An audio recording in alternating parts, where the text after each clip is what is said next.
السلام علیکم ورحمۃ اللہ وبرکاتہ۔ میرے عزیز بھائیوں اور بہنوں، آج ہم ایک نہایت ہی حساس اور اہم موضوع پر بات کریں گے۔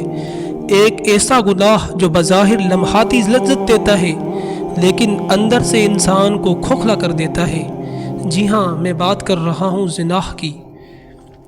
قرآن پاک میں اللہ تعالی فرماتا ہے وَلَا تَقْرَبُوا الزِّنَا إِنَّهُ كَانَ فَاحِشَةً وَسَاءَ سَبِيلًا، اور زنا کے قریب بھی مت جاؤ، بے شک وہ بے حیائی اور بہت برا راستہ ہے۔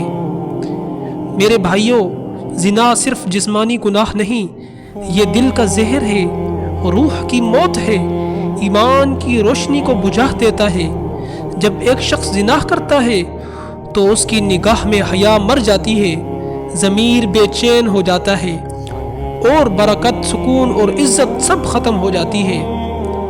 آج ہمارے معاشرے میں کتنے ہی نوجوان اس گناہ میں مبتلا ہو چکے ہیں۔ انٹرنیٹ، موبائل، فلمیں، فحاشی، یہ سب ہمیں اس گناہ کی طرف دھکیل رہے ہیں، لیکن کیا ہم نے سوچا کہ اس کا انجام کیا ہے؟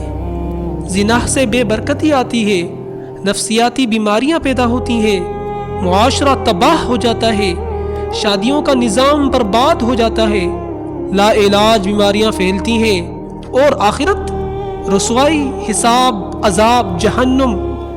نبی کریم صلی اللہ علیہ وسلم نے فرمایا جب بندہ زنا کرتا ہے تو اس وقت اس کے دل سے ایمان نکل جاتا ہے۔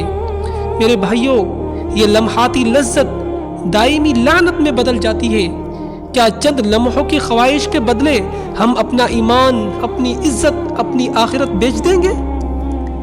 آئیے توبہ کریں، اپنی دل کو پاک کریں، اپنی نگاہوں کو جھکا لیں اور اللہ سے یوں مانگے، اے اللہ ہمیں زنا سے بچا، ہمارے نفس کو پاک بنا، ہمیں حیا اور پاکیزگی عطا فرما اور ہمارے دلوں کو ایمان سے بھر دے۔ آمین یا رب العالمین۔ اگر یہ ویڈیو آپ کے دل کو لگی ہو تو دوسروں تک ضرور پہنچائیں، شاید کسی کی زندگی سنور جائے۔ السلام علیکم ورحمۃ اللہ وبرکاتہ۔